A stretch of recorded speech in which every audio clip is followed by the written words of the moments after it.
Senhor presidente, demais vereadores da casa, plateia, imprensa, boa tarde. De início, eu gostaria de informar a todos os trabalhadores de Barra do Corda que no dia 10 de novembro vai haver uma grande mobilização nacional de paralisação contra o governo Temer, governo que retira direitos do trabalhador. E aqui essa casa vai ser muito feio no ano de 2018. Nós, vereadores, apoiando deputados federais, estaduais, senadores, que votaram contra os trabalhadores da educação. E esta casa aqui, senhor presidente, é o momento de mostrar a nossa militância de vereador e fazer um outdoor em Barra do Corda, do mural da vergonha desses políticos do Congresso que votaram contra os trabalhadores e trabalhadoras do nosso país.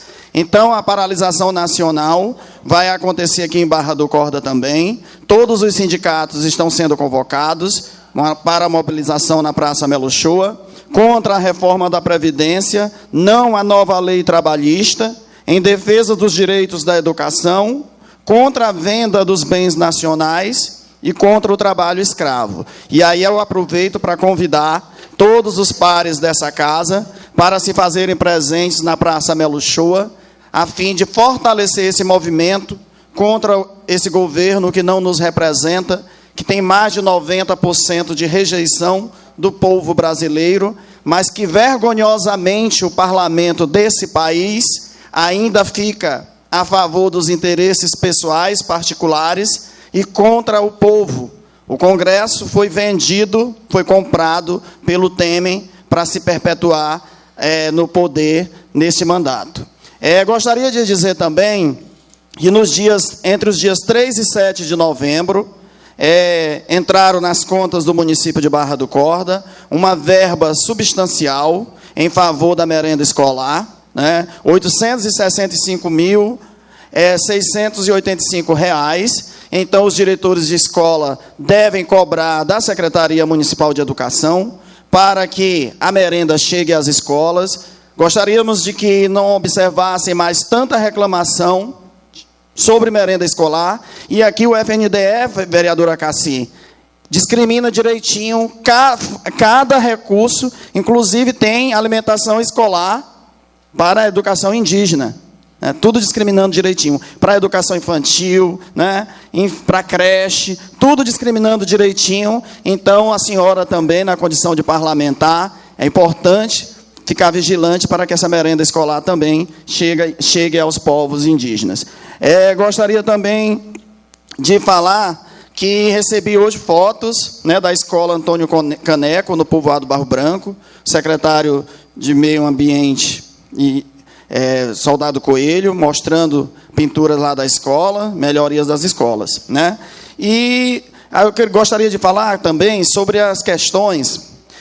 No nosso país, nós temos 7 milhões de imóveis vazios e mais de 6.200.000 famílias sem teto. É uma contradição, né? Então, enquanto se preocupar com a reforma fiscal, a taxação sobre as grandes riquezas, daqueles que têm mais riquezas do nosso país, esse governo não luta, mas para perseguir os trabalhadores, ele está prontamente apoiado por um parlamento, pela maioria do parlamento. Gostaria de dizer também que a gente aguarda as respostas da Secretaria Municipal de Saúde sobre os assuntos da última sessão. E também gostaria de falar sobre o meu projeto de lei, que foi apresentado na última sessão, e que este parlamento não deve ser omisso, porque nós temos um quantitativo enorme de pessoas com deficiências, que precisam, inclusive foi tema da redação do Enem, a questão da educação inclusiva dos surdos, né, um tema que pegou todo mundo de surpresa, porque, infelizmente, as pessoas com deficiência, com limitações, neste país, essas minorias, elas não são valorizadas, não são reconhecidas pela sociedade. Mas eu acredito que esse parlamento vai fazer diferente.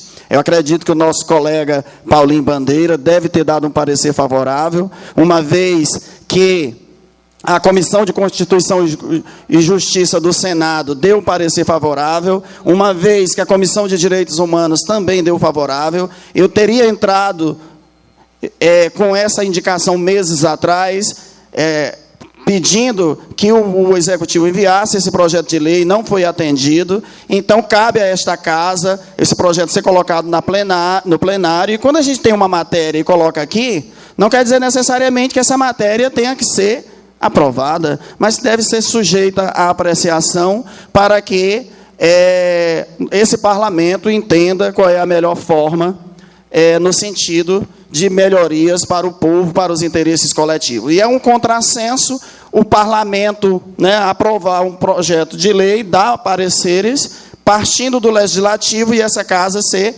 contrária. Se foi legal para o Congresso Nacional, não tem como ser ilegal para a Câmara Municipal de Barra do Corda. Eu gostaria de frisar isso, e que eu acredito que os parlamentares dessa Casa leram o teor da matéria na íntegra, e que vão, o nosso presidente aqui vai colocar em votação. A gente tem que desconstruir essa cultura aqui, senhor presidente, de que toda matéria que é colocada necessariamente tem que ser aprovada. Mas quando a gente coloca uma matéria de interesse coletivo, do interesse do povo de Barra do Corda, é importante saber que a gente está ouvindo esses segmentos da sociedade e que está representando esses segmentos da sociedade. Se o parlamento entender que não deve ser aprovado, a gente respeita, é um processo democrático, que todos têm essa sabedoria nesse sentido, e gostaria de novo de pedir a compreensão desta Casa, de colocar essa matéria em votação, de ser soberana, o plenário é soberano, no sentido de aprovar ou não aprovar, e que eu vou, de forma respeitosa a cada colega, vou saber entender, respeitar, em momento algum, vou ficar chateado, mas estou representando segmentos da sociedade, pessoas portadoras de deficiência.